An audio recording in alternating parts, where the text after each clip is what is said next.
everyone. Today is day 4 of our Please Ask campaign. I am Aniqua Acree, the founder and executive director of Journey to Self Inc., or J2S, which is a Georgia-based nonprofit focused on promoting healing and enlightening and empowering our communities of color. So real quick, our Please Ask campaign is a community engagement campaign focused on bringing awareness to childhood sexual abuse while also creating safe spaces for healing conversations along the way. So it is our hope that you all are starting to feel equipped to please ask kids about sexual abuse. So this session's guest speaker is Nikki, and we plan to share some very healing techniques with all of our viewers. But before we start, please know that the information you hear today may be triggering. So if you and or someone you know has experienced sexual abuse, please call the National Sexual Abuse Hotline. Their phone number is 1-800-656-4673. Hey, Nikki. Good Hey, morning. Nicola. Good morning. Can you believe we're already like on day 4? We just have one more day left of this campaign. It's crazy. Again, I know you have been a part of each day, and I am so grateful. But just in case we have some people joining us at the end, can you still start off by just introducing yourself? yes. First, I just want to thank you again for having me on another day. My name is Nikki Adams. I am the owner of Beauty for Ashes Wellness Cultivation, and I'm a trauma-informed yoga teacher and also a survivor of childhood sexual abuse. I empower survivors to love, trust, and heal their bodies through the practice of yoga. Yes. So we are channeling all of that and just all the healing energy around us. And as you stated, being a survivor of childhood sexual abuse, who is also a yoga instructor, can you share with us some insight into a few things you enjoy doing that actually aids in your ability to heal? Well, yoga, of course. Right. Definitely yoga. Therapy. I Yeah. don't want to knock the, clinical portion Right. of healing. Yeah. Um, Medications, if I Yeah. need to be. Um, I also am an advocate of cannabis for people who have PTSD.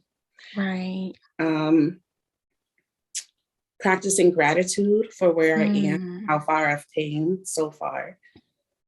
Moving my body because as we kind of know about trauma, we think of trauma as like a memory, a constant Right. memory, but it's Mm-hmm. more on the body level, and your nervous system remembers, Right. what happened to us. So moving my body, um, building a community so I don't feel isolated or alone, Yeah. because that's a big part of healing. Right. Yeah.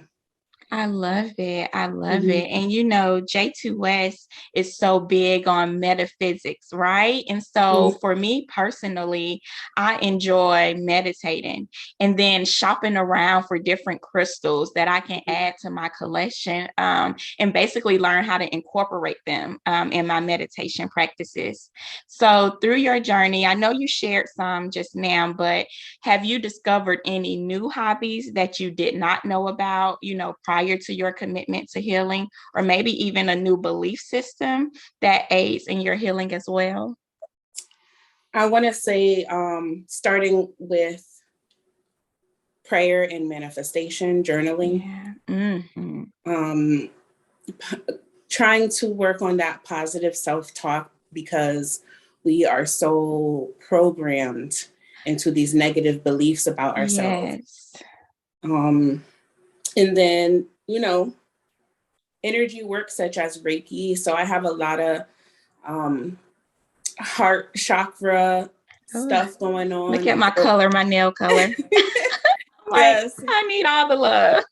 Yeah, Yeah. definitely. working with the chakras, and I don't have time to explain all of that, but, working with the energy centers in your body. Yes. So I do a lot of like pushing away when I feel, anxiety or things are, Exactly. music. Yes. The healing Yeah. power of music. Oh my gosh. Yeah. Music. And one of the things that I've really been getting into is learning about the vibrations of music and how mainstream music is like low vibrational. Right. And so I listen to a lot of the 432 hertz, or there's so many beautiful Black artists that like sing affirmations and sing like it's like that type of music gets me out Right. through the day. And in a metaphysical sense, like if you can see behind me is my altar. Ah, I love it. Oh my gosh. So that's one of the things that I picked up along the way of healing. Yeah. I always wear a crystal. Sometimes I just use it to kind of like, rub on, and just a reminder that like I'm here right now. Right. I'm not in the, place of my trauma. Right. So I do a lot of like light and incense, light and sage to clear my energy, using different smells to kind of calm in my nerves and things like that. Like we need all the tools, right? We need all Right. Right. because All the tools. sometimes yoga, I don't feel it doesn't work for me. Some days I'm just so burnt out. It's just that yoga is not the thing for me. So breath work, like I said again, smells and holding my crystals, meditating with my crystal. There's no right or wrong way. That's one thing I realized on my spiritual journey, that there's no right or wrong way, that I am that, divine and beloved being. And, you don't necessarily always need a preacher or a guru to help you. You have everything you need within you. Right. So right. Yeah. Just trying to collect all my little box, my box of tools. And yeah. Yes, I love it. Literally everything you said is exactly what I do as well through my healing journey. I love listening to affirmations and really trying to just get control of my mind. And I know, just to share personal right now, like I'm going through this cycle where lately I just have not been feeling it. I think the Please Ask campaign in a sense has me like refocusing a little bit more on the trauma that I experienced. And so having to step away and play, affirmations and just remodel those thoughts, if you will, because I saw myself like trying to seek comfort food, which I know, turns to all types of illnesses and diseases later. And so I'm like, oh my God, Aniqua, get it together. And so wanting to get back on track, but doing it with love, and doing it with grace. Hence the green. Like I've been trying to put green everywhere around me and like open that heart chakra, because not only do the people around me deserve love, but me, I deserve that love, and I deserve that just grace with self. So because it does start with yourself, right. The self-love and non-violence towards yourself, and not being attached to different outcomes, and just really learning how to work with yourself. And I know that there's a lot of people with clinical degrees that kind of shun the positive affirmations, but I believe that, just like we don't feel right away that a negative affirmation, because when you say, I'm such a procrastinator, I'm so lazy, that's an affirmation. Right. And the So, power of words, like yeah, words are so powerful. You shared earlier how music have frequencies.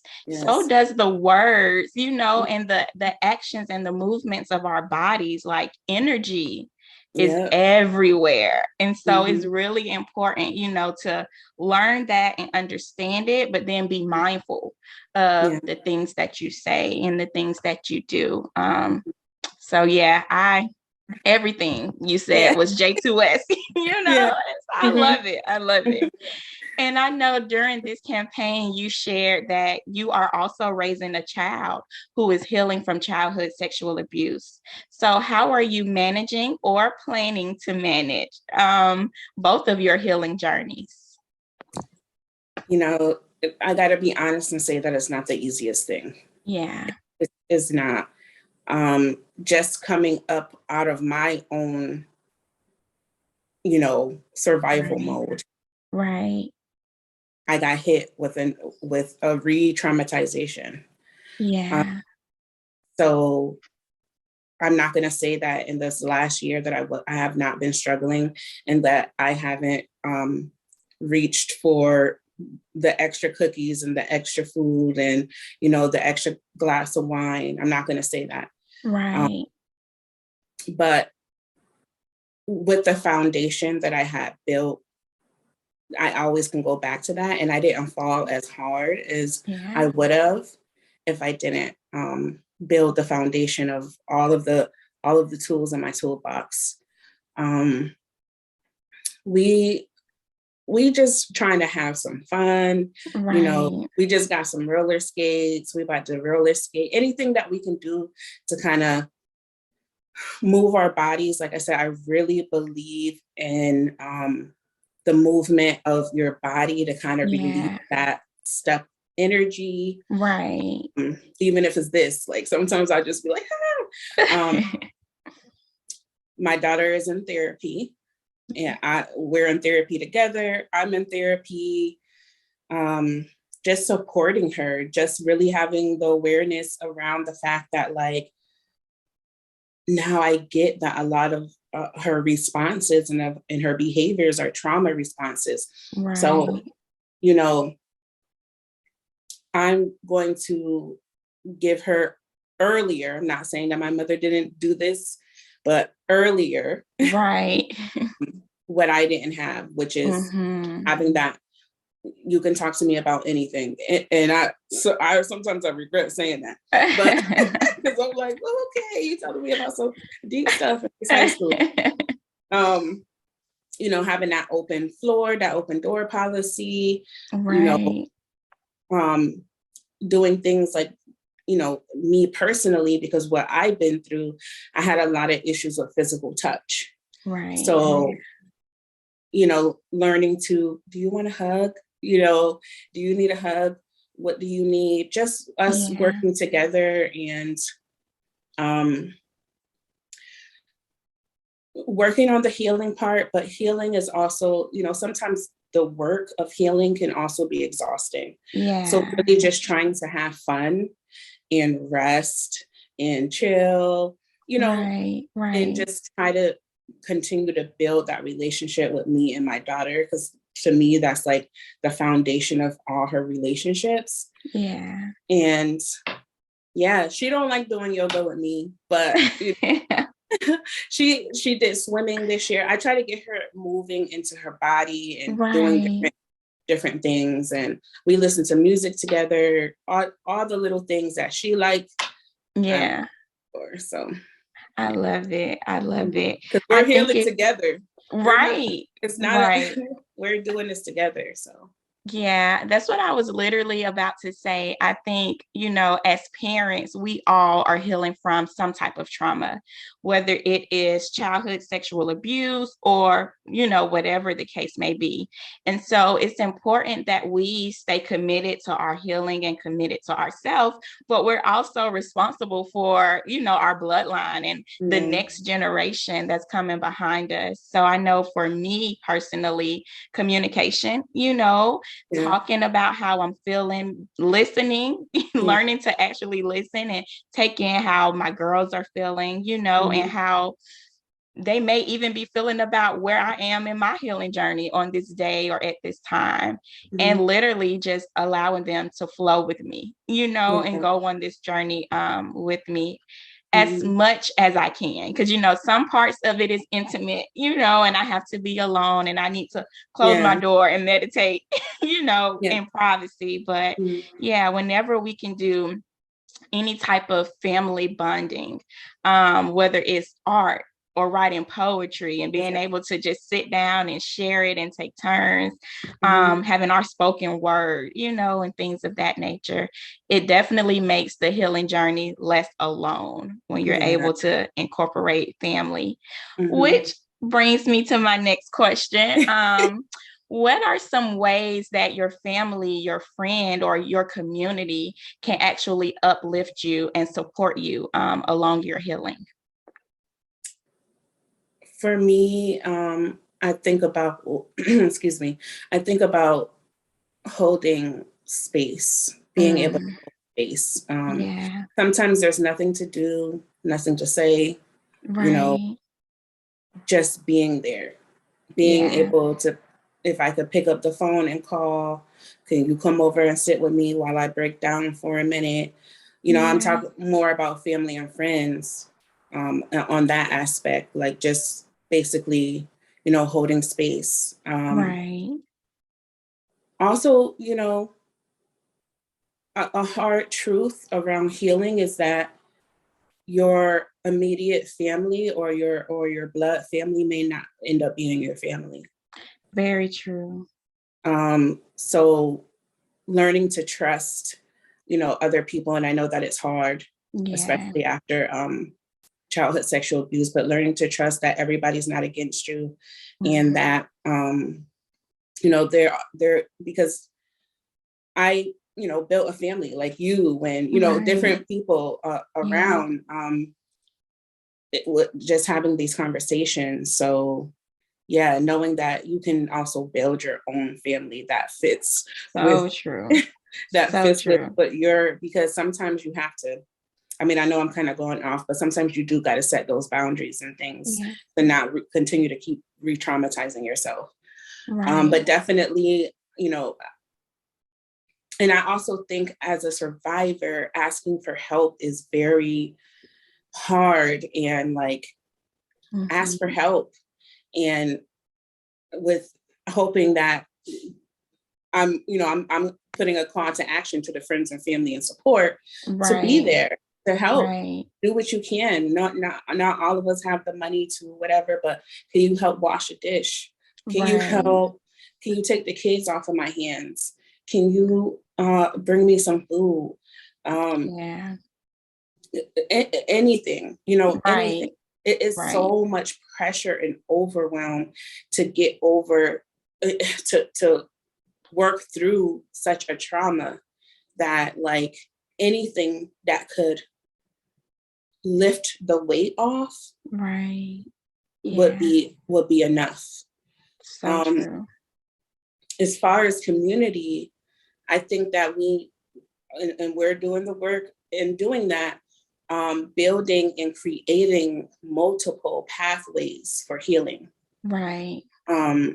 Because we have a couple options: EDMR, Right. uh, therapy, talk therapy.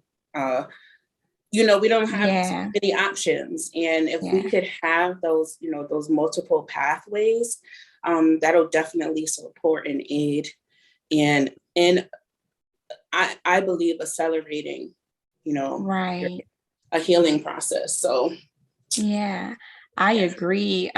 It's so interesting because as I started my healing journey, and started opening up to my family, and sharing bits and pieces of what happened to me. And now it seems as if the actions that I take now, from this more self-aware stance, they're being questioned, like, oh my God, like I don't understand. Like you made this decision 5 years ago and now you're going back on it. And I'm like, yeah, because I made decisions and I was living a life from an unhealed perspective. Mhm. And now that, I am acknowledging the trauma and releasing the trauma, my decisions are changing. And so Yeah. I think a big part that family can do when they're made aware of the healing journey we're on is to just listen and Yeah. support. You don't necessarily have to question it, because you don't have to understand it, because it's not your life. Yeah. All you need to do is listen and Yeah. support. It That's could it. be as simple as that. And Mm-hmm. so I definitely want to highlight that. And then you also mentioned the importance of just setting boundaries. And Mm-hmm. that's something that I've learned how to do as well, Yeah. as I've, continued to remain committed to healing. Mm-hmm. And I keep emphasizing committed, because it's times when I try to backtrack, like, whoa, this Yeah. healing is a little too, too It's heavy. Right. definitely like a it's a journey. It's not a Yes, destination. It's exactly. like recovery. You know how Yes. um you know how the people, that go to AA and they do 12 steps and they Right. always kind of recognize themselves as an addict or alcoholic. I don't want to recognize myself in that way, but you always have to understand that you never know when you will be re-triggered or have Right. another trauma in your life. Like it's, Exactly. it's a constant, commitment. It's a Right. dedication. And you will have times where you will Yeah. do the less ideal things to heal, to survive. A lot of times Right. we're just trying to get through the day by day thing. But just know that, give yourself that grace, give yourself that time, and, take it day by day, little by. Right. So, Right. I love it. And so you and we've been able to connect and vibe and share, stories over these last 4 days. So do you feel that conversations like this and campaigns such as the Please Ask campaign also aids in healing, just being able to have this safe space, if you will, to share story? mhm. Yeah. Yeah, definitely. It's not for everybody. Not everyone Yeah. is ready. Right. I think having the conversations Mm. provide that insight and that, feeling of, people who are just watching this, who are not ready to maybe say anything yet, but Right. they still can heal through our stories. We're the voice of, Yeah. everyone that been through this. Right. So yeah, I personally believe that, because when I share my story, when I think I said this before, people tend to say, yeah, that happened to me too. Right. And Right. it's almost like maybe that was the first time they said it out loud. Yeah. Maybe it was the first time they even ever thought about it. Is providing an entry point. Mm-hmm. So yeah, I do Exactly. believe that these conversations are necessary and provide healing because, Yeah. I think one of the major things is isolation, is feeling like you're alone, is feeling Yeah. like you can't talk to nobody. Nobody So understands true. this. Nobody gets this. Like nobody understands why I'm frozen in traumatic situations. Nobody understands that I may feel as if this situation continues to keep following me, why I keep finding Mm-hmm. myself in abusive relationships. Nobody understands that. And Yeah. I do want to just say and acknowledge that, we do understand, we do believe you. And I just want to honor everyone who's watching because this is a healing process. And if you were just watching, then that's enough for right now. Right. Right. I appreciate that so much.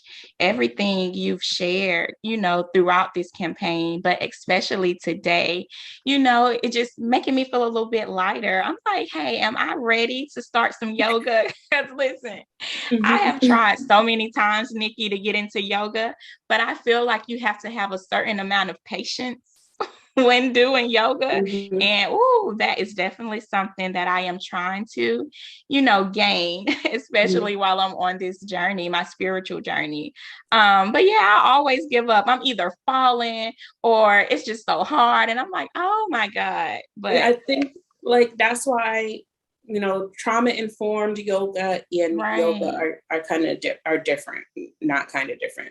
You know, a lot of times in a yoga class, you get you know the teacher is more focused on alignment and right. and poses and working out. That's the Yeah. westernized stolen version of yoga. Mm. But trauma informed yoga offers choices, offers, that gentle and Wow. empowering language. Yeah. We prioritize the survivor's lived experience. So it's all about the Mhm. choices and all about that empowerment that you feel in your body. It's your practice, is what, I'm guiding Wow. you. But Right. if you need to, move around or whatever, that's not going to like, I'm not going to be like, stay still. Right. Or try to stay still. I'm not Right. that's not what trauma informed Wow. yoga is about. So that's why it's really important. Yeah. What I do is really important Yes, because I'm so happy you highlighted that. That should have been one of our first questions, what is trauma informed yoga? yeah, How is it different mhm, from just the regular yeah, yeah. yoga? Mhm, So just in case we have any viewers who are just as eager as me, to reach out to you, possibly book some classes or a session with you, how could they go about doing that? Um, on my Instagram, I think that's the easiest way to get at, contact. Right. Um, my Instagram is Nikki underscore ATOMS. And you can just directly DM me, or you can go onto my website at nikkiadamsyoga.com and send me a message, check out what I'm doing, check out, um, all the things that I'm doing. Those are the easiest ways to. I love it. And as I always say, I will be tagging those ways to just connect with you in this post. But thank you so much, Nikki, for your time, for sharing your journey, for supporting Journey to Self, Mhm. especially as it relates to this campaign. And everyone, please be sure to share this session.